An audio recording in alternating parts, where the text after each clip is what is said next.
Et bonjour à tous. C'est le dernier live de ce Familywood Festival. On donne tout. Alors, désolée, j'ai mis un peu de temps à me reconnecter parce qu'en fait, il faut que je publie des vidéos à chaque fois, ce qui prend un peu de temps. Mais comme on nous l'a demandé, les vidéos, on va vous les laisser en ligne quelques jours, mais comme ça prend beaucoup de stockage, ce n'est pas écologique, on les enlèvera par la suite. Donc, profitez bien pendant ces quelques jours à prendre toutes les infos. Et là, aujourd'hui, nous allons avoir, pour finir, ce Familywood, cette édition toute numérique, mais qui nous a quand même bien fait plaisir de monter pour vous. J'espère que vous avez appris plein de choses aujourd'hui. Nathalie Le Breton. J'espère que vos enfants sont en train d'écouter, ce qui est le cas de ma Thelma, et qui vont écouter une petite histoire de Nathalie. Hop. Alors, Nathalie, es-tu là? Oui. Mais oui, je suis là. Salut. Tu m'entends? Oui, je t'entends. C'est trop bien. Tu sais qu'on y prend goût. Salut à tous. Plaisir de te revoir. Je suis en live. Ben voilà, c'est ça, ça devient une manie, hein, mais c'est bien, le numérique, c'est bien la vie aussi. Hein. Au moins, on se voit.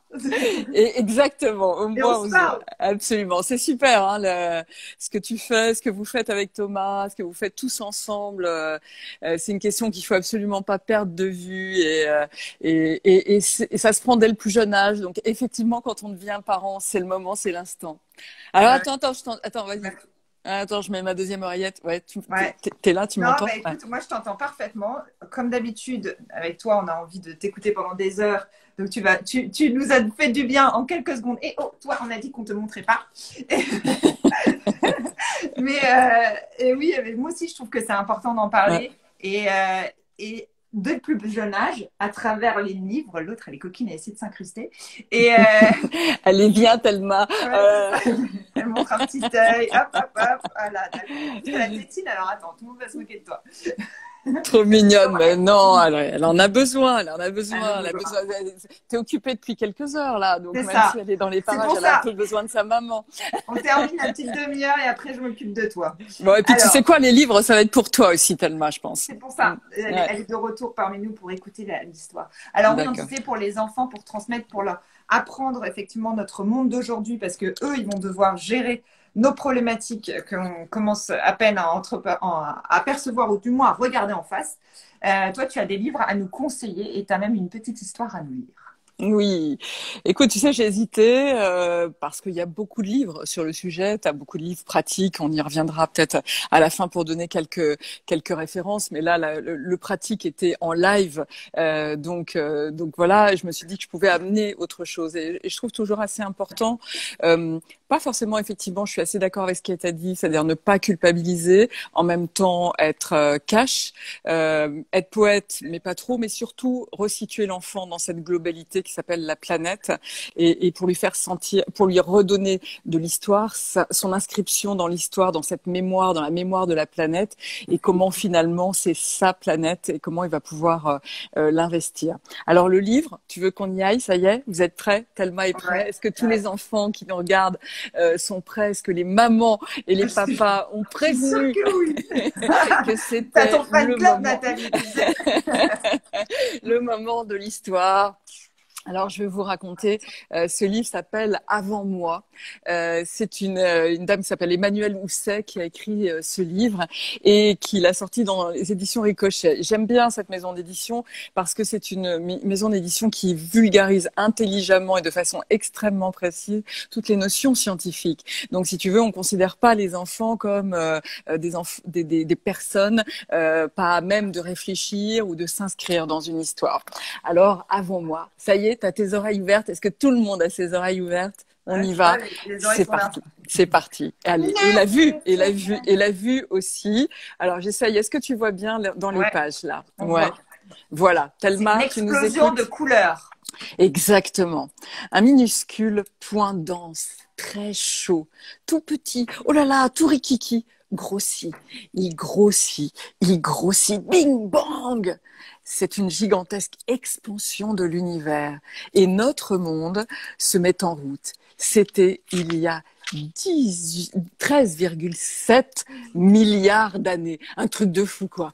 Et après, ça, c'est la question des enfants. Et après, des nuages de poussière et de gaz deviennent alors des étoiles. Elles s'allument une à une, elles se rassemblent et deviennent des galaxies. Tu connais les galaxies, Thelma. Dans l'une d'elles, le soleil brille. Et là, qu'est-ce que disent les enfants?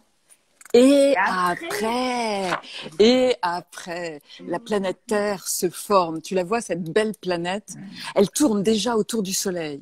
Il y a 4 millions et milliards d'années, tu vois, j'ai envie que ce soit plus proche, mais c'est tellement plus vieux, notre planète. Elle est bombardée par des météorites et des comètes qui viennent du ciel. Et après, qu'est-ce qui se passe? La pluie se met à tomber, sans discontinuer, ça veut dire sans s'arrêter. La Terre devient une planète océan. Elle est toute bleue, elle est couverte d'eau salée. Et je suis sûre que tous les enfants qui nous regardent ont peut-être profité de cette eau salée pendant l'été. La Lune entraîne des marées, le vent soulève des vagues de la mer. Et après, qu'est-ce qui se passe? Ben oui, et tu peux le dire, Thelma. Et tous les autres enfants aussi. Dans la mer, la vie explose. Bloup! 2 milliards de cellules, toutes petites, toutes qui regardent, elles sont là, elles se multiplient, des amibes. Ça vit. Oh, voilà. Et c'est la première naissance de la première prairie marine. Et, et après, longtemps, très longtemps, très longtemps après, tu sais, des millions d'animaux marins, voilà, les dévorent, ces petites bêtes bizarres, des méduses, des larves, des crustacés, des coquillages, puis des poissons. Oh, regarde comme c'est joli, la vie qu'il y a dans nos océans et dans nos mers. Et là, après, la vie sort de l'eau.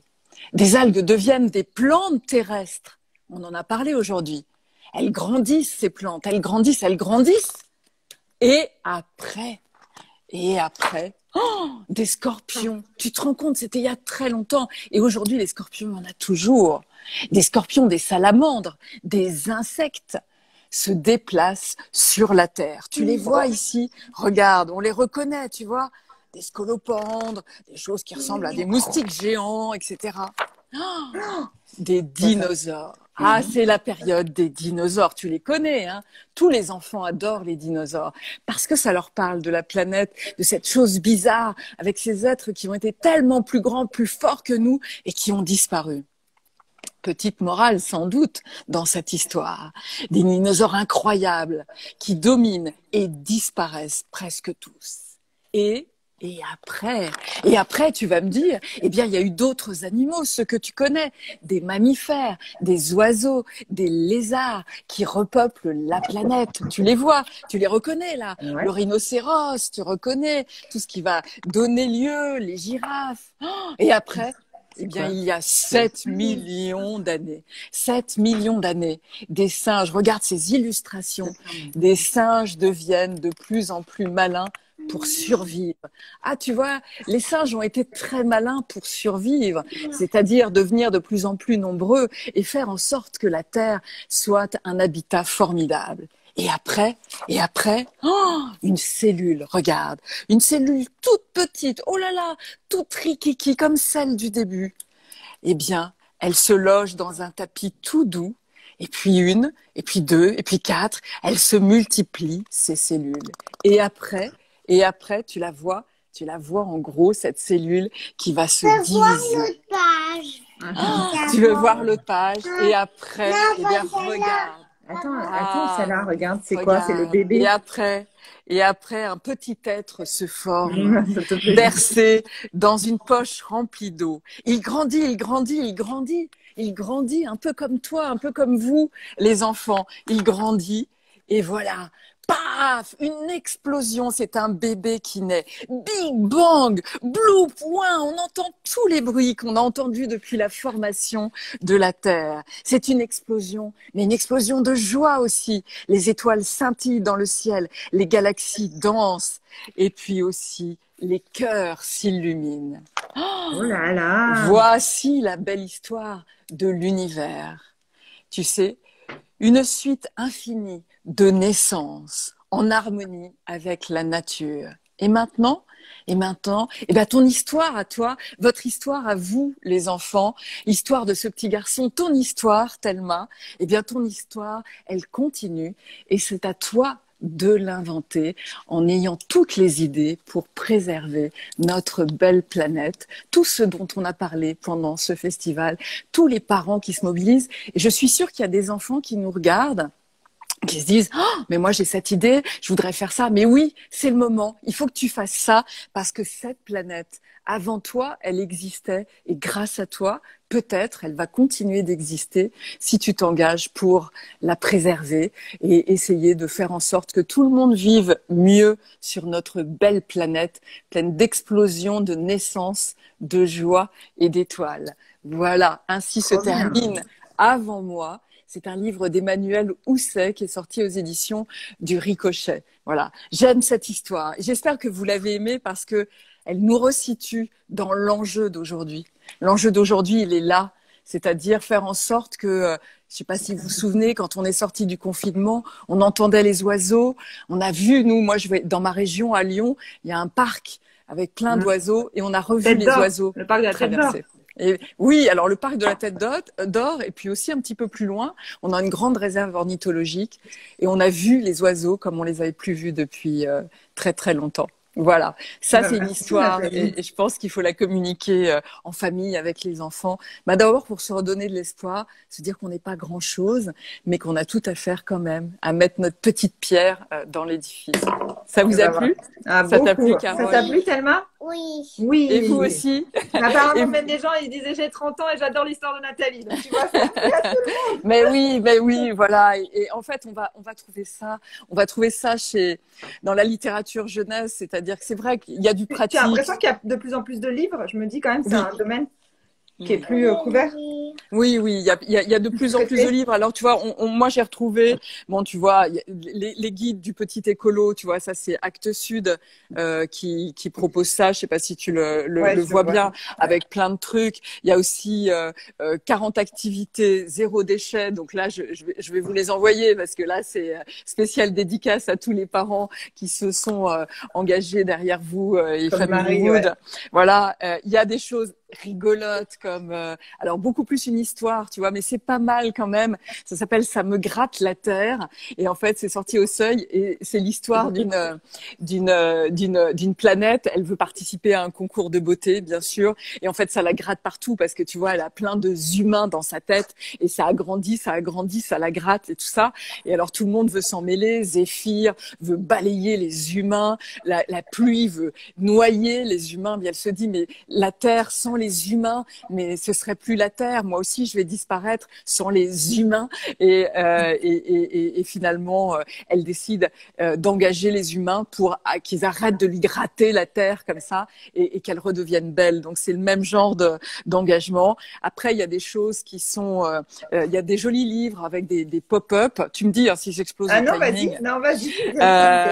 Tu vois, tout le monde voit tes paroles, t'inquiète. Ce que j'aime bien dans La forêt du paresseux, c'est un petit peu ancien, c'est un livre avec un pop-up et La forêt du paresseux, les enfants vont s'amuser. C'est beau, regarde tellement. C'est super. Tu vois là, tu vois bien les reliefs. Bien, la forêt. Et en fait, donc les enfants recherchent et ils recherchent le paresseux qui est bien installé. Sauf que tu vois, progressivement dans cette forêt, il y a des choses qui s'invitent ici, pas très agréables. C'est sur la déforestation.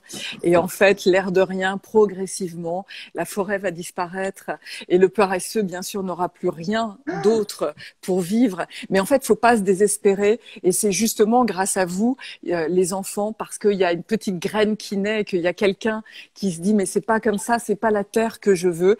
Eh bien, il y a toujours la solution qui consiste évidemment à replanter des arbres. Et tu vois les petites pousses qui sont nées, et le paresseux va retrouver ça. Alors, je voulais dire, parce que dans les parents qui s'engagent autour de ce sujet, et on est de plus en plus nombreux, et c'est tant mieux, il y a toujours des gens qui me disent « Ouais, mais alors Nathalie, il faudrait que les livres ils arrêtent d'être imprimés en Chine, etc. » C'est vrai. Oui, c'est vrai pour certains d'entre eux. Heureusement, maintenant, les éditeurs font attention. Mais je voulais juste te dire qu'il y a des savoir-faire. Alors celui-là, il a été fait au Portugal, donc on a réussi à trouver quelqu'un capable de faire de la découpe, etc. Mais il y a des livres qui sont magnifiques. Le savoir-faire de la dentelle, par exemple, ne se trouve qu'en Chine. Et donc, c'est un vrai dilemme de se dire, on fabrique en France, on fabrique les livres, on utilise le papier recyclé, et malheureusement, parfois, il y a des beautés, et il faut pas s'interdire, parce que faire passer des idées, et je pense à un livre que j'ai mis, tu vois, dans la Théma Box, Je protège ma planète. Il y a des idées fortes, et quelquefois, il y a une petite faille, celle d'être fabriquée en Chine, mais il y a souvent une raison, et c'est souvent lié au savoir-faire du livre. Mais en tout cas, voilà. Ça change. Enfin, en ce moment, on est en train quand même de réaliser, d'essayer de trouver d'autres solutions, de prendre conscience et donc de trouver des solutions. Donc oui, c'est important. Tu as raison. De toute façon. Rien n'est parfait à partir du moment où tu es un être humain, tu n'es pas écologique. Donc, tu as raison. Oui, absolument. Mais tant mieux si ça bouge les lignes. Le but du jeu, c'est ça. C'est-à-dire qu'il y a une énorme... J'aurais pu te montrer, tu vois, ma journée verte, vraiment pour les tout petits. C'est sorti chez Gallimard. Donc, avec les gestes simples de ce que tu peux faire, c'est-à-dire faire sécher ton linge dehors, arrêter d'acheter ce genre de machine, etc. Plutôt très bien fait. Bon, c'est un livre qui a quelques années et ils ont décidé d'arrêter de le publier effectivement trop loin. Donc tant mieux, ça fait bouger les lignes, ça veut dire qu'on va dans le bon sens, et si on peut tout faire, c'est-à-dire avoir un acte engagé par rapport aux arbres. Il y a des maisons d'édition aujourd'hui qui replantent systématiquement en fonction des livres qui sortent. Enfin voilà, tout le monde, on a envie de développer ça pour nos enfants. Enfin, je veux dire, c'est l'humanité, on peut pas faire sans. Réveillons-nous, et c'est ce qui est en train de se faire, et ce qu'on peut faire grâce à vous d'ailleurs. Exactement. Et alors toi, tu parlais de ta box. Donc tu as une box qui a une thématique pour la planète. Donc, oui. C'est une sélection de livres pour les enfants. Oui, un peu trash, tu sais. Voilà, j'essaye toujours de mettre 3 livres avec 3 approches différentes qui vont faire réagir les enfants. Aussi bien, tu vois, sur la thématique de la consommation. Tu veux recommencer? Je vais recommencer. Je vais te dire après. Et en fait, voilà. Donc, je choisis toujours 3 approches différentes qui vont interpeller les enfants et qui vont interpeller les parents aussi. Écoute, c'est une des box qu'on a lancée un petit peu avant tout ce mouvement. Hein. C'était au début de Notice et Othon. Et il y a une jeune assistante qui nous a dit, mais si, il faut le faire. Je lui dis, mais tu sais, on a essayé en télévision avec Carole de faire des choses et tout ça. C'est lent, ça prend pas. Eh bien, tu vois, ça a pris. C'était le bon moment. Et la Théma Box Protège ma planète, c'est un des gros succès et qui arrive juste derrière la box acquisition de la propreté. Donc, c'est te dire si le sujet est important. est important. Donc, tant mieux. Et je pense que c'est un sujet familial. Ça nous réunit, tu vois. Et je pense que les parents aujourd'hui, ils ont besoin de ça. Et c'est pour ça que faire ce que vous faites, l'avoir maintenu alors que dehors il fait moche, que c'est compliqué en ce moment, vous avez raison de le faire via le numérique, parce qu'il ne faut pas perdre cette énergie. Il ne faut pas la laisser se perdre. Il faut continuer de l'alimenter. Et c'est chacun, je sais pas si tu vois Sébastien Follin qui a fait une université, tu sais, qui a fait 24 heures non-stop, un peu comme toi, sur ces thématiques au niveau international, hein, tu vois. Ouais. Donc bon, c'est pas l'effet papillon, mais c'est un peu dans l'état d'esprit. Ça s'appelle l'effet pangolin, et il a fait au niveau international. Eh bien, voilà. Toi, Thomas, Sébastien et plein d'autres, on peut se parler en plus au niveau international, tu vois. Donc il faut continuer, et c'est dès le plus jeune âge que ça fonctionne, et en famille, un sujet qui réunit, non pas un sujet qui divise. Ouais, c'est pas clivant, t'as raison. Ouais. Merci Nathalie. Alors avant de te quitter, je vais te montrer quand même aussi ce livre. Je ne sais pas si tu l'as reçu, mais tu vas pas tarder à le recevoir. Bienvenue dans ma maison zéro déchet. C'est écrit par Julie Niel-Villemain. Et super. Julie qui était de la rédac des maternelles. Alors du coup, c'était le petit clin d'œil pour Julie. Je ne sais pas si elle nous regarde, mais voilà, son livre est sorti avec plein de petits conseils, et justement pour les enfants, pour parler du zéro déchet, avec en plus plein de petites choses à soulever, à gratter. Bien sûr. Alors, ça marche. J'imagine que Julie nous regarde, donc elle a intérêt à me l'envoyer. Hein, oui, c'est pour ça, mais je pense qu'elle comptait bien le faire. Bon, merci Nathalie. Ouais, c'est cool. Tout le monde a un engagement. Et c'est mon conseil. Je t'embrasse fort. Bravo, embrassez tout le monde. J'embrasse tous les gens de ta communauté qui nous regardaient et puis voilà, on porte l'étendard haut et fort. Et puis vive les livres aussi. Oui, vive, carrément. Merci. Des gros bisous. Allez, ciao. Ciao. Salut. Eh bien voilà, cette journée Familyhood touche à sa fin. On était ravis avec Thomas et Camille de faire cette journée avec vous. J'aimerais que Camille et Thomas nous rejoignent pour dire au revoir à tout le monde. Moi, je vais faire ma petite minute promo, mais parce que ça me permet de meubler pendant le temps qu'ils arrivent. Je vais sortir un podcast le 30 qui parle justement de transition écologique pour les enfants. Si Nathalie est toujours connectée, bien entendu, Nathalie, je vais t'envoyer pour écouter ça. Ça sera sur Audible. Je vous en parlerai dans quelques jours. Mais si vous avez envie de parler d'écologie à vos enfants, vous allez écouter un petit papillon qui va parler de notre planète et peut-être vous donner quelques petites solutions. Ça fait beaucoup de petits, mais enfin, c'est l'idée. Et ma petite Camille, bien sur la vidéo, voilà, on est tous les trois réunis. On était hyper ravis de faire cette journée avec vous, pour vous. Et vraiment, à chaque fois, on se le dit, Familyhood, c'est quelque chose qu'on fait bénévolement.